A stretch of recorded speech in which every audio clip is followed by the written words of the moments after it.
ये थी तैयारी बेसबॉल की। ये थी तैयारी एशेज की। Jaiswal and Gill announce that the generation next are here with a dominant century. पहले दिन का खेल इंडिया वर्सेस इंग्लैंड के लीड्स टेस्ट मैच का खत्म हो गया है। तो आइए एक बार नजर डाल लेते हैं पहले दिन के खेल के कुछ पहलुओं पे। दोनों टीमों को लेकर सवाल थे। इंडिया की इनएक्सपीरियंस बैटिंग और इंग्लैंड की इनएक्सपीरियंस बॉलिंग।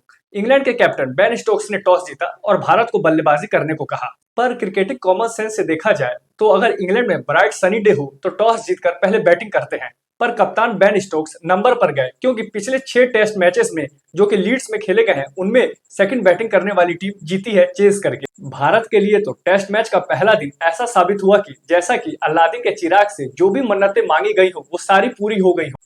आसमान साफ, टॉस हार के पहले बैटिंग और ओपनिंग साझेदारी बहुत बेहतरीन।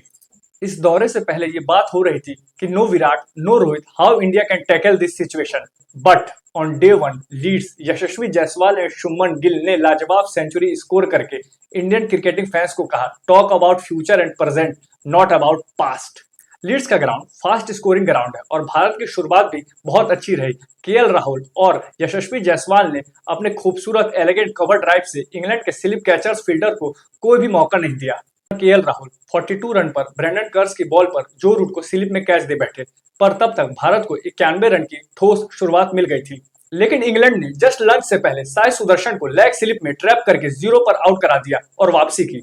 और सेशन 92 पर 2 लंच तक इवन स्टीवन रहा। अनफॉर्चुनेटली साई सुदर्शन डेब्यू में 0 पर आउट होने वाले 419वें खिलाड़ी बने विश्व में।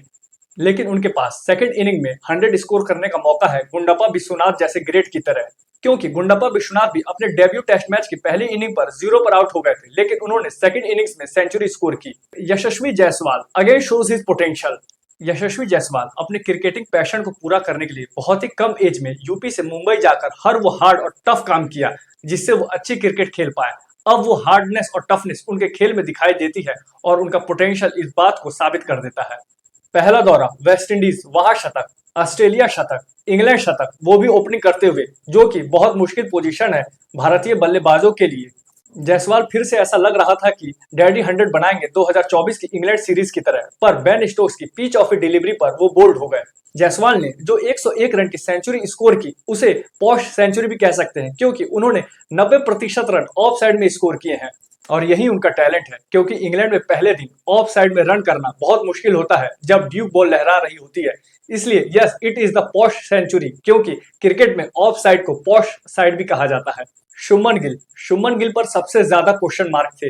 पहला उनकी कप्तानी को लेकर क्योंकि उन्हें कप्तानी जसप्रीत बुमराह से लेकर दी गई थी और जसप्रीत बुमराह की ही कप्तानी में पिछले 8 टेस्ट मैचेस जो कि भारतीय टीम ने खेले थे उसमें से जो सिंगल टेस्ट मैच जीता है उसमें जसप्रीत बुमराह ही कप्तान थे, Perth Australia border Gavaskar trophy. दूसरा, क्या शुभमन गिल विराट कोहली के नंबर 4 की बैटिंग पोजीशन और उनकी कप्तानी के शूज को फिल कर पाएंगे? शायद पहला शूज तो उन्होंने फिल कर दिया है सेंचुरी स्कोर करके। शुभमन गिल की सेंचुरी और उनकी बैटिंग फॉर्म इस सीरीज में उनके लिए करेंसी साबित होने वाली है। गिल के लिए ये सेंचुरी बहुत ही वाइटल नॉक है क्योंकि गाबा के 91 रन नॉक के बाद से अभी तक का जो उनका सबसे कंप्लीट नॉक है वो यही सेंचुरी है। जैसे ही वो बल्लेबाजी करने के लिए आए, इंग्लैंड के गेंदबाजों ने उन्हें इन स्विंगर डालकर टेस्ट करना शुरू कर दिया था जिसे खेलने में उन्हें सबसे ज्यादा प्रॉब्लम होती है। पर इस बार उनका फुटवर्क एकदम क्लीन था जिसके कारण वो क्रीज में एकदम कंफर्टेबल लगे। पर शुभमन गिल का टास्क अभी खत्म नहीं हुआ है। उनकी बल्लेबाजी को लेकर सीरीज खत्म होने तक उन पर प्रेशर रहेगा और उनकी कप्तानी के डिसीजन को लास्ट तक स्क्रूटनी किया जाएगा। ऋषभ पंत बीइंग ऋषभ पंत, जब ना चले तो स्टूपिड स्टूपिड स्टूपिड और जब चले तो सुपर सुपर सुपर। अपनी बल्लेबाजी से सामने वाली टीम में हड़कंप मचा दे। इंग्लैंड की बॉलिंग में साफ पता चल रहा था with the absence of Anderson and Broad की अनुभव बहुत ही कम है। Josh Tongue, Brydon Carse, Chris Woakes, इन्होंने बॉल कोई खराब नहीं डाली पर इनकी लेंथ बहुत ज्यादा इनकंसिस्टेंट थी। तीनों गेंदबाज ऐसा लग रहा था कि पूरे दिन अपनी लाइन एंड लेंथ को ही सर्च कर रहे थे। अगर कार्स ने नो बॉल नहीं डाली होती तो जायसवाल अंडर 50 ही एलबीडब्ल्यू आउट हो गए होते। बशीर का टप्पा सही था एकदम, पर ऐसा कभी भी नहीं लगा कि वो भारतीय बल्लेबाज को तंग कर सकते हैं। शायद बेन स्टोक्स ने उन्हें लेट बॉलिंग दी, तब तक जायसवाल एंड गिल सेटल हो चुके थे।